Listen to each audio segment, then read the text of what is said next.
Bien, vamos a conversar con Amaury Mogollón. Él es consultor político electoral, director de la revista Acción Política. Gracias por traernos la revista, no la conocíamos. Entonces aquí está Acción Política. Y bueno, muy amable por compartir con nuestros televidentes. Amaury, hablemos, bueno, de la campaña electoral venezolana. ¿A ti qué te ha parecido la campaña electoral que se ha desarrollado de cara a este evento que vamos a tener en muy pocos días? Bueno, hay unas personas, muchísimas gracias Carlos por la invitación a tu programa, hay unas personas que hablan de una campaña, hay otros que dicen que no estamos en una campaña. Si te pones a ver el ánimo o el ambiente electoral, el clima electoral hoy en día, si lo comparamos con el año 2013, hoy en día se pudiese decir que no estamos en esa fiesta democrática, en esa fiesta participativa, que incluso se viene viviendo también hoy en México, en Colombia, Que y en Venezuela. Cercanía así de elecciones. Sí, la primera vuelta en Colombia se llevará a cabo el próximo 27 de mayo y en México el 1 de julio.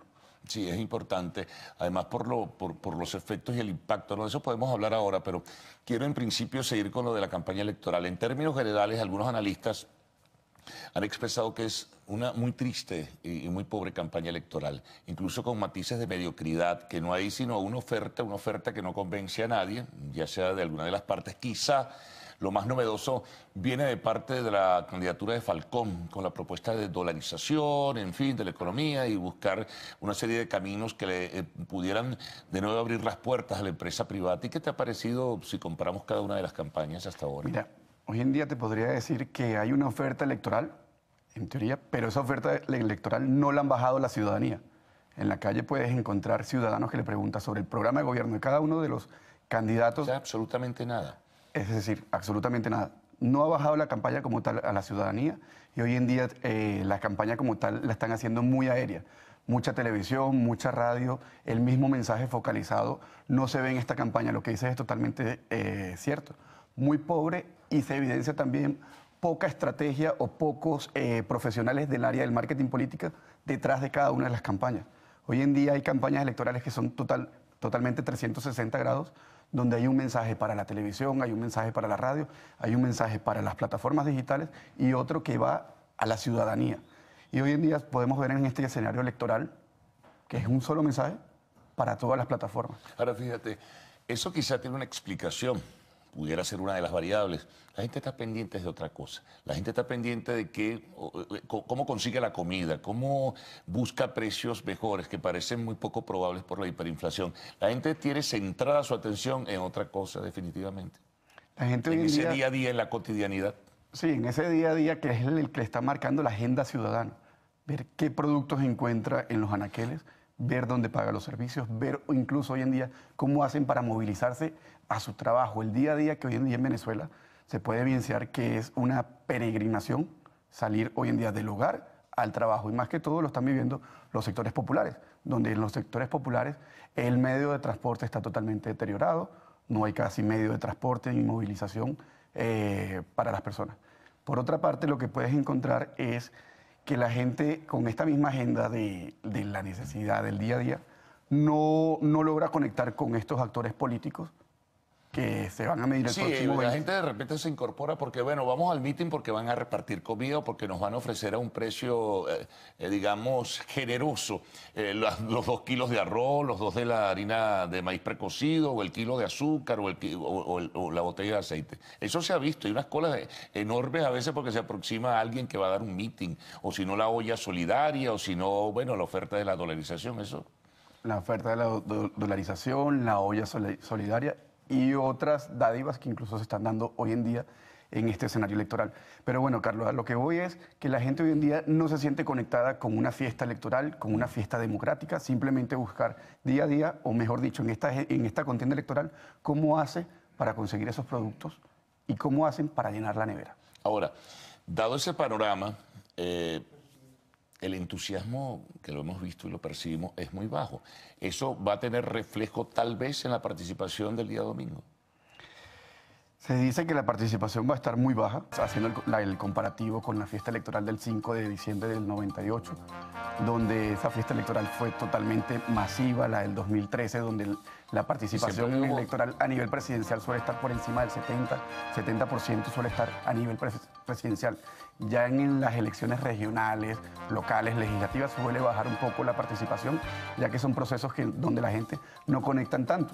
Sí, pero de todas maneras, bueno, es impredecible. Se pueden hacer algunas proyecciones, algunas investigaciones de opinión pública hacen un cálculo o hacen un estimado, pero al final de cuentas, el día de la cita electoral, pues de repente surge un viraje y se ven otras cosas, ¿no? Se pueden ver muchas cosas. Va a estar muy interesante qué es lo que va a pasar el día 20 y más interesante aún el día 21.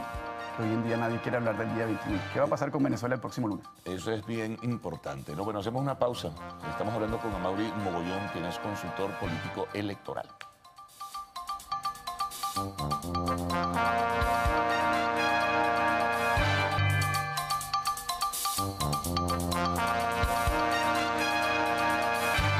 Ahora continuamos nuestra conversación con Amaury Mogollón.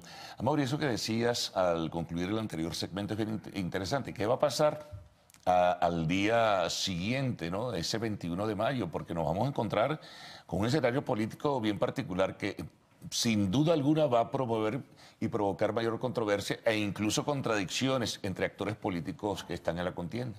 ¿Qué va a pasar el día 21? Esa es la gran pregunta y la gran interrogante de muchos venezolanos cuando hoy en día se respira un ambiente o la emoción que se percibe en esta campaña, el sentimiento, es la desesperanza. ¿Por qué la desesperanza? Por lo mismo, el venezolano hoy en día no sabe a dónde va, qué va a pasar ese día 21 y simplemente muchos ya hoy en día se están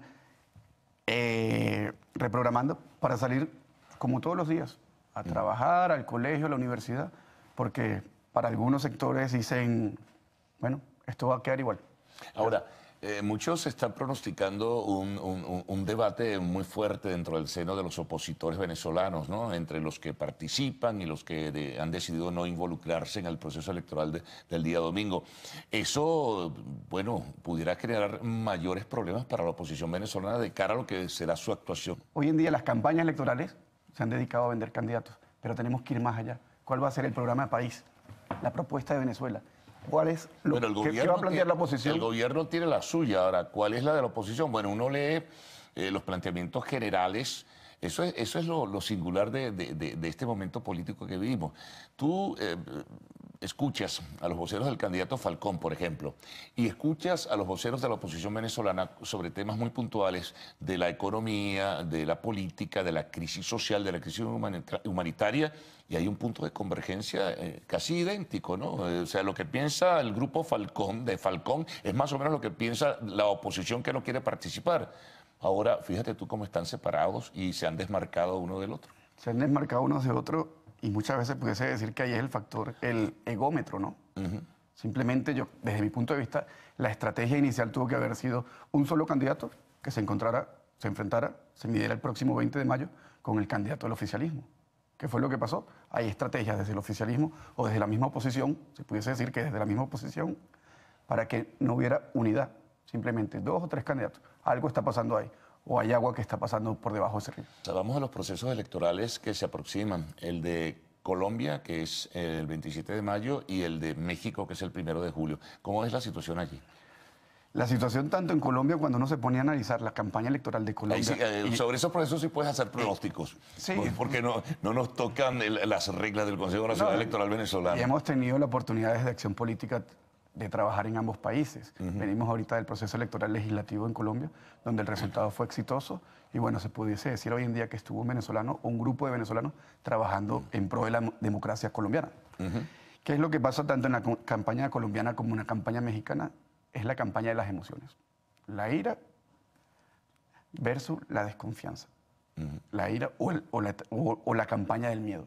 La ira de un gobierno, tanto en Colombia como en México, la ira de unos ciudadanos que van contra un gobierno, van a pasarle la factura o la cuenta de cobro a un gobierno que no cumplió con un plan de gobierno, a un gobierno que prometió y sin embargo se hizo el sordo, versus una campaña del miedo de la izquierda, de que no llegue la izquierda tanto en México como en Colombia. Ahora, la tendencia en Colombia, para cerrar ya que vamos a culminar, el caso de Colombia es muy clara. Duque parece ser que va a ser el ganador, por más que Petro ha podido reajustarse, se ha podido reacomodar un poco, ¿no? Ese es un poco el miedo.